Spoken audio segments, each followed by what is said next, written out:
Trusting that you are well, you're right on time for Africa Speaks. My name is Grace Nganga.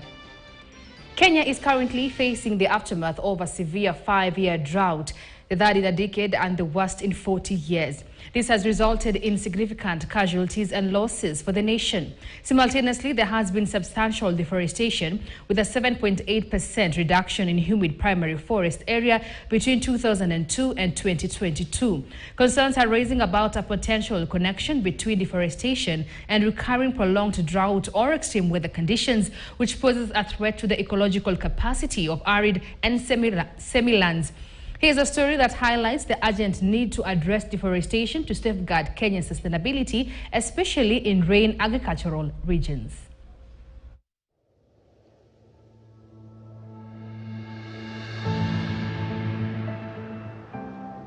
Gharama wamepanda juu, alafu ile kitu na ng'ombe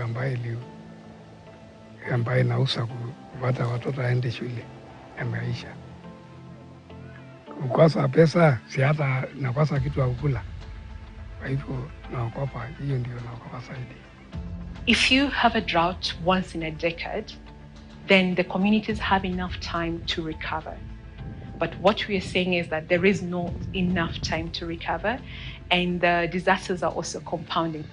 I think for livestock, it takes about 5 years for people to recover the stock that they had lost. But if you look at the trend, you had 2016, 2017 drought, and then before 5 years, you already have 2020 happening. And then because it was very prolonged, that's going to affect the restocking as well. Mount Kenya is supposed to be having a tropical rainforest for us. But when you look at it, if you were to just imagine the greenness in this area, what we basically have are isolated pockets of trees, and then the rest is very short shrubs or vegetation that is just growing.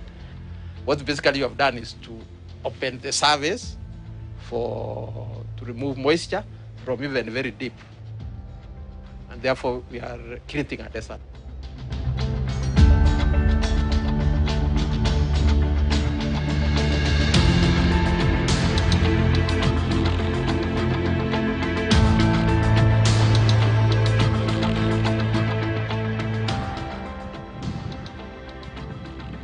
Hii boma ilikuwa na ng'ombe karibu zaidi ya 50 hapa. Mamaliza na kiangazi. Hata hakuna hata moja. Meisha kabisa. Na sio yangu tu, hata hii kwa hii boma ilikuwa karibu ng'ombe 100, na saa hii inabaki 2 peke yake. Na kwa hii boma ingine namna hiyo, ile mtu alikuwa na ng'ombe alikuwa 10. Na kwenda mbali tufuata mtu alikuwa na ng'ombe 20.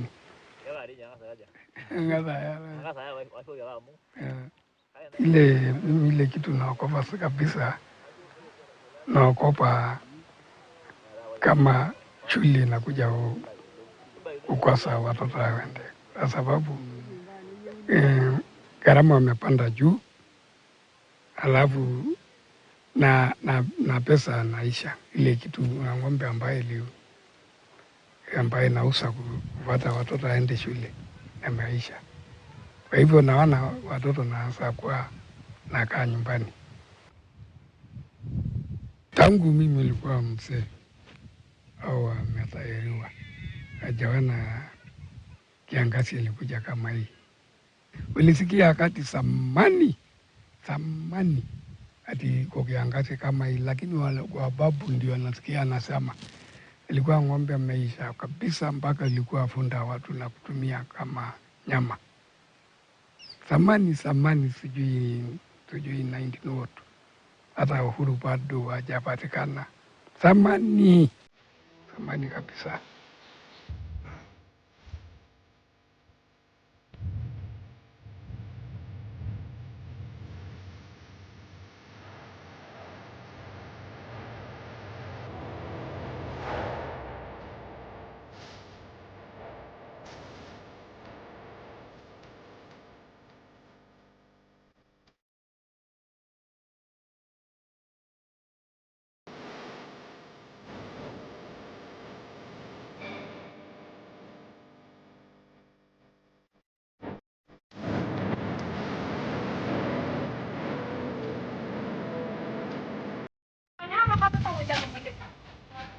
The Greater Horn of Africa, or the Eastern Africa, is actually one of the regions which is most vulnerable to disasters.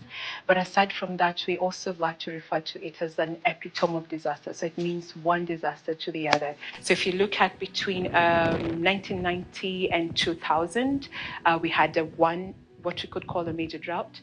But if you look between 2010 and 2020, you see we already had almost three, because then you had the 2010, 2011, 2016, 2017, and then the one that started in 2020. So we're seeing a trend where it's an increase in frequency and intensity of the drought as well.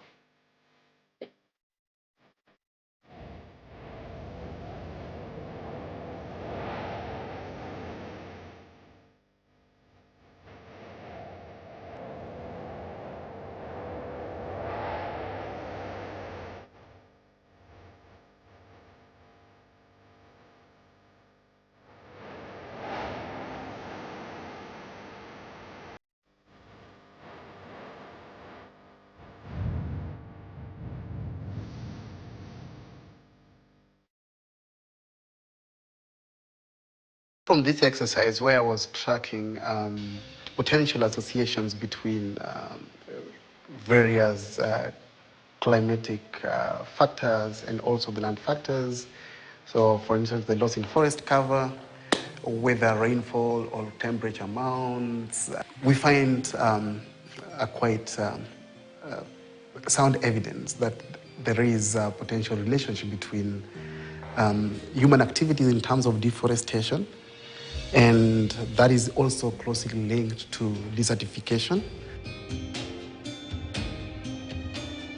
We have found out that on average, per year, we lose about 54 square kilometers of tree cover. So then that means that in the next 20 or 30 years, you can imagine that we shall be a complete desert going by the current rate of deforestation. But quite significantly, we find that 8 in every 10 trees that is cut is actually inside the forest.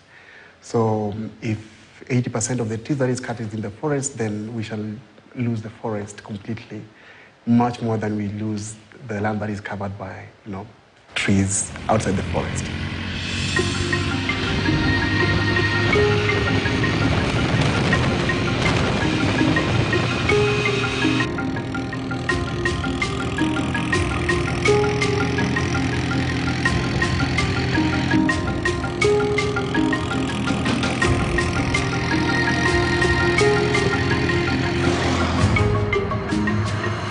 But then there are 6 counties that contribute to half of these laws, more than half of these laws. And these are Narok counties, Kilifi counties, Kwale County, Baringo, Bomet, and Nandi. Now, with the significant decline in the number of trees covering this area, the area in these counties, the rainfall patterns change, the temperatures change in the region, the soil quality changes, and that has a significant effect or impact on the livelihoods of these people.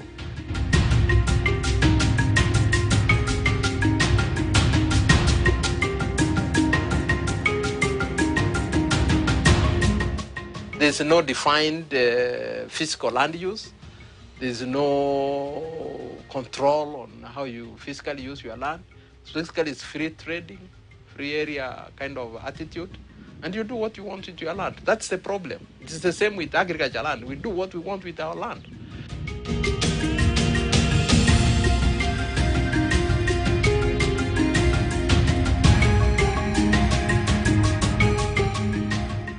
This is the Mau.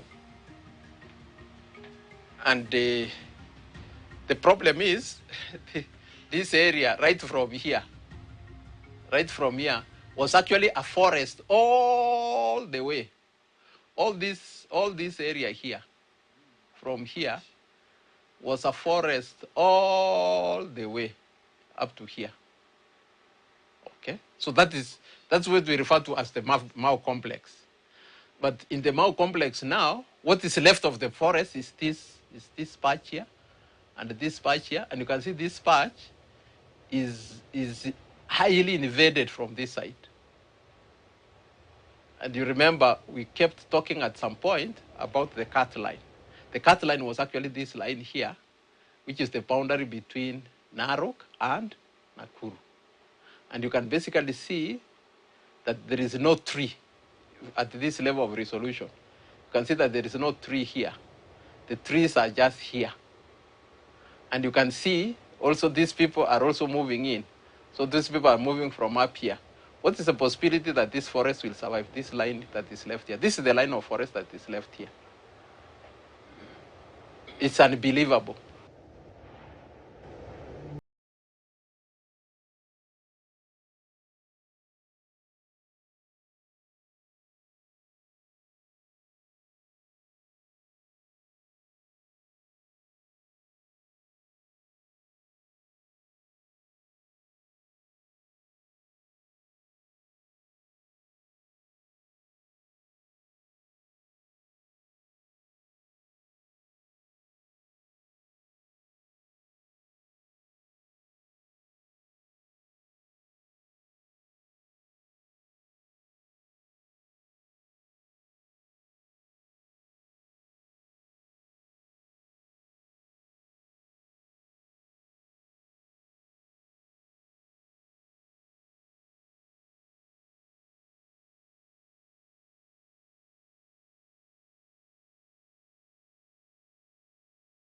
This is not happening today. It is something that happened a while ago.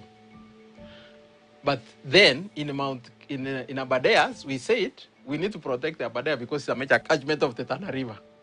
And therefore we did fencing. We actually literally did a fence.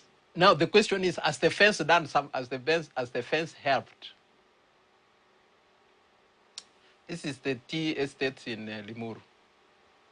And you can just see for yourself that the survival of this forest is minimal from what is happening around. You see, this is the Nyayo T zone. So this is the line that the Nyayo said that we are going to protect our forest, and then you put the line inside. But you see, people have gone in here, beyond the Nyayo T zone. They have gone into the forest area. And that is what worries some of us who are concerned. You see, like here, they have even now crossed over, and this is now a fragmented forest. So even if it was a good forest, there's no communication for habitat. Because what is here, some animals can't move through here. They basically confine themselves here, and it creates what we call inbreeding. If you are to think now about biodiversity and things like that, it brings in an issue of biodiversity. But you see, there's fragmentation. That's one block. Then there's this block that is fragmented. And then there's a small thing that is already gone. And then from there now you go to the main part of the mountain. But even you can see in the main part of the mountain, there is a road here crossing over. And most likely there is already from the boundary line, you can already see that the people are also going into the forest.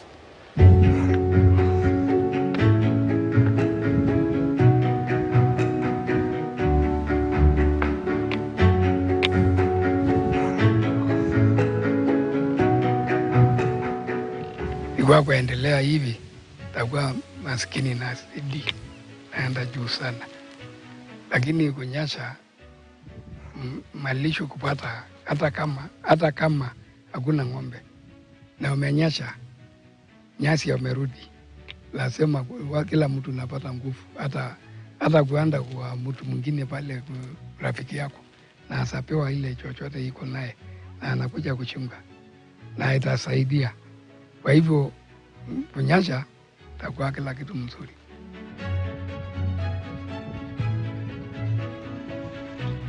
Wherever land is and wherever something is, there are people who live there. There are people already living there. And those people should be given the opportunity to manage the resource that is with them, but guided on the type of designated use. You designate the use of that land. You are told if you are living here near Mount Kenya, the designated use of this land is this one. But you can use the land only in that manner. But you say I cannot police you, so you agree as a community that we need this benefit. And for us to benefit from our land, we need to do what the government is telling us so that we also benefit our neighbors, the people downstream. At the end, it has to be a multi-sectoral or a combination of different solutions as well. So instead of just looking at drought as a disaster,